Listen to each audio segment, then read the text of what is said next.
안녕하세요. 아사지 미디어 조선혜입니다.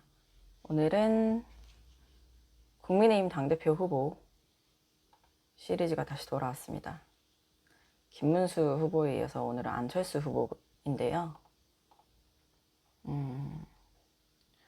안철수 후보의 흑역사 좀 짚어봤습니다. 첫 번째로 말씀드리고 싶은 건 전직 대통령 윤석열 씨와의 단일화입니다. 2022년 3월 3일에 사전투표 하루 전날 갑자기 이제 단일화 발표가 뜹니다. 당시 안철수 의원은 국민의당 의원 대선 후보였고요. 윤석열 후보는 이제 국민의힘 후보. 그 당시에 이제 윤석열 후보랑 이재명 더불어민주당 당시 대선 후보가 굉장히 접점이었죠. 여론조사가 이제 엎치락 뒤치락 하던 상황에서 안철수 당시 국민의당 후보가 이제 단일화에 나서면서 신승을 이뤄냅니다. 윤석열 후보가 0.73%포인트로 이제 이겼는데, 아시는 것처럼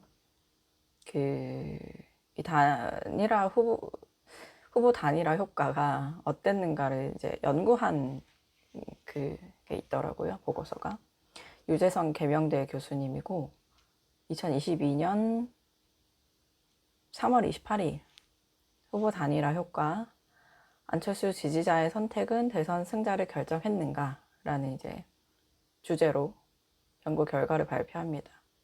거기 이제 보면은 안철수 지지자들은 이슈에 대한 선호와 후보에 대한 호호에 따라 자신들의 표를 윤석열 후보와 이재명 후보에게 57대 31의 비율로 나눠줬고, 그 결과는 0.73%포인트의 차이를 만들기에 충분했다. 윤석열 후보는 역대 최소 득표율 차이의 신승을 거뒀다. 후보 단일화가 없었다면 윤석열 후보는 선거 승리는 물론 정권 교체도 성공하지 못했을 것이다. 여러 가지 연구를 해요. 뭐 부동산 정책이라든지 이재명 후보에게 좀 불리했던 상대적으로 그런 주제에 대해서 안철수 지지자들이 어떤 식으로 이제 생각을 하는지 여러 가지 여론조사 결과 같은 거를 다 이제 종합을 해서 이 교수님이 이런 결과를 이제 뽑아내셨더라고요. 그래서 안철수의 단일화가 결정적이었다라는 이제 연구 결과였고요. 그런데 이제 좀 안타까운 건 안철수 의원이 대선 이후에 대통령직 인수위원장을 하고 이제 뭐 윤석열 정부 100대 과제 이래서 뽑아내고 열심히 노력을 하셨는데, 그 뒤로 별로 이제 좀 편하게 얘기해서 실속을 못 챙기신 것 같아요. 국민의당이 이후에 국민의힘과 합당을 했는데 그 뒤로 이제 좀 여러 가지 파열들이 있었죠. 사실상 해산 수순을 밟은 거나 마찬가지라는 이제 분석이 많고, 또 안철수 의원도 좀 국무총리 썰이 좀 돌다가 못하셨고, 한덕수 총리가 그걸 하셨고, 이후로도 뭐 어디 갔죠? 당권에도 도전했는데 다음 해에 김기현 의원이 당대표가 되시고, 그 뒤로도 계속해서 안철수 의원에는 윤석열 정부가 이제 윤석열 당시 대통령이 좀 홀대하는 거 아니냐 이런 썰이 좀 파다했습니다. 그런 평가도 많고, 그걸 이제 제가 볼 때는 안철수 의원의 가장 큰 흑역사가 아닌가 싶어봤고, 이 얘기를 안 할 수가 없어서 가져왔는데, 비상계단 줄행랑 사건입니다. 2018년 6.13 지방선거 이후에 벌어진 건데, 2018년 8월 21일에 아주경제 기자분이 안철수 의원을 마주해요. 그런데 비상계단으로 엄청나게 도망가는 백팩을 이렇게 메시고, 그게 이제 영상까지 찍혀서 되게 이제 회자가 됐던 사건입니다. 이게 뭐냐면, 그 아주경제 기자분은 기사에서 어떻게 표현을 했는지, 독일로 출국 언제 하시냐 물어봤는데 대답을 안 하시고 엘리베이터에 올라타 버렸다. 그래서 기자분이 엘리베이터 같이 타셨대요. 근데 이제 탔다가 옆에 계시는 이제 그 안철수 의원 쪽, 당시에 이제, 그러니까 2018년 6.13 지방선거 때 서울시장 후보로 나오셨어요. 바른미래당 서울시장 후보로 나오셨다가 이제 낙마했는데, 그 뒤로 이제 이렇게 기자분을 만나게 됐다가 도망을 간 거죠. 그래서 엘리베이터 타고 있다가 계속 물어보는데 대답을 안 하시고 엘리베이터를 멈춰서 나가가지고 내려서 비상계단으로 막 이렇게 내려가는 그 장면이 영상으로 찍힌 거예요. 그래서 이제 왜 그랬냐는 의문인데, 뭐 잘못을 한 것도 아니고 낙마를 하실 수도 있는데, 좀 이제 기자분이 짚어봤어요. 그 기사 안에서 2017년 대통령 선거 때도 참패하고 2018 그 서울시장 후보로도 이제 성적이 좋지 않아 낙마를 하고, 그래서 이제 안철수 의원이 한국을 나가겠다, 잠깐 나가겠다 이제 밝힌 상황이었어요. 그래서 2018년 7월 12일 기자회견에서 정치 일선에서 물러나 통찰과 체험의 시간을 갖고자 한다.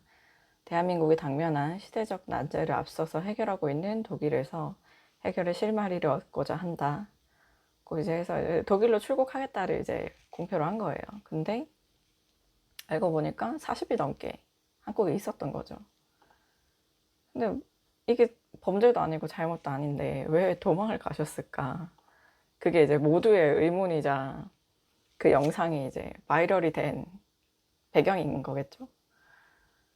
그래서 이제 큰 잘못이 아닌데 이게 또 약간 좀 더 비판하고 싶으신 분은 어떤 것까지 짚었냐면, 그때 당시에 이제 그 노회찬 전 의원님 이제 돌아가셔서 장례가 치러졌는데 안철수 의원이 안 가셨대요. 그래서 다른 사람들은 독일로 갔으니까 못 오셨겠거니 이랬는데, 그게 아니라 한국에 있으셨던 거죠. 그러면 그냥 여차저차 출국이 미뤄졌다 해서 오시면 될 텐데, 그것도 좀 의문이고. 마지막으로 말씀드리고 싶은 그 안철수 의원의 패착은 2017년 대선 토론에서 노무현 전 대통령 묘소를 이장하자 갑자기 주장을 하셔서 이게 진짜 좀 또 화제였다고 합니다. 당시에 저는 경제부 기자였는데 한참 이렇게 삼성이나 여러 재벌 대기업들 깔 거 눈에 불을 켜고 다니던 시절이라 대선 토론 못 봤거든요. 이런 발언이 있었는지 이번에 취재하면서 처음 알게 됐는데, 2017년 5월 2일 그 대선 TV 토론 마지막 토론이었다고 합니다. 당시에 이제 안철수 의원은 국민의당 대선 후보였고 이렇게 얘기를 했다고 해요. 유족의 동의가 있어야겠지만 국민 통합을 위해서는 노무현 전 대통령의 묘역도 이제는 현충원으로 안장해 전직 대통령들과 함께 모두 참배할 수 있는 세상을 꿈꾼다. 누가 이런 걸 꿈꾼 거죠? 그 노무현 전 대통령 묘소가 지금 그 경남 김해 봉하마을에 있잖아요. 이걸 이제 서울로, 서울 현충원으로 옮기자는 주장인데, 이거 뭐 옮기면 국민 통합이 되나요? 보수 쪽 정치인분들이 혹은 보수 쪽 지지자 국민분들이 노무현 전 대통령 묘가 멀어서 못 가시는 건 아닐 것 같거든요. 실제로 거기 이제 봉하마을에 진보 쪽 거물급 그 정치인분들 때 되면 이제 때때마다 인사를 드리러 가는, 왜 제가 목이 메죠? 그런 상징적인 공간이고, 또 추측컨대 가시면 식사도 하시고 커피도 하시고, 좀 지역 경제에 어느 정도 활성화가 되지 않을까. 노무현 전 대통령이 거기까지 생각을 하셔서 거기 이제 묘를 해달라고 하신 건지는 저희가 이제 알 수 없겠지만,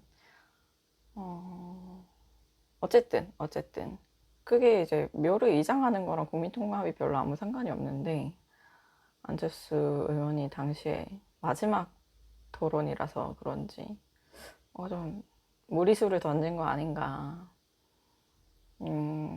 그래서 그런 이게 또 아무리 생각해도 타겟팅이 되는 층이 없거든요. 보수층은 보수층대로 노무현 전 대통령에 대한 인식이 안 좋기 때문에 왜 서울로 데려오냐 라고 할 수도 있고, 진보 쪽 분들도 아니 왜 함부로 묘를, 유족분들도 마찬가지실 거고, 중도층에서도 왜 남의 묘를,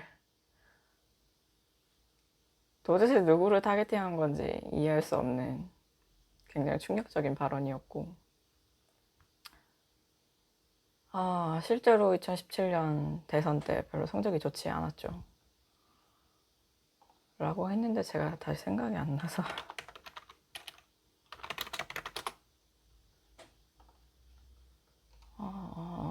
국민의당 후보였는데 안철수 의원이 당시 이제 문재인 대통령이 당선됐고, 홍준표 후보, 자유한국당 후보도 24.03%, 안철수 후보 21.41%. 뭐 아주 나쁘다고 할 수 없는데, 어쨌든 대통령 선거는 딱 한 번만 되는 거니까 왜 이런 발언을 하셨을까 아직도 궁금합니다. 그래서 쭉 이제 살펴봤는데요, 저번에 김문수 후보만큼 아주 치명적인 그 도덕적 문제는 아니었지만 정치인으로서의 패착을 좀 한번 짚어봤습니다. 오늘은 여기까지고요. 구독, 좋아요, 댓글 많이 부탁드립니다. 감사합니다.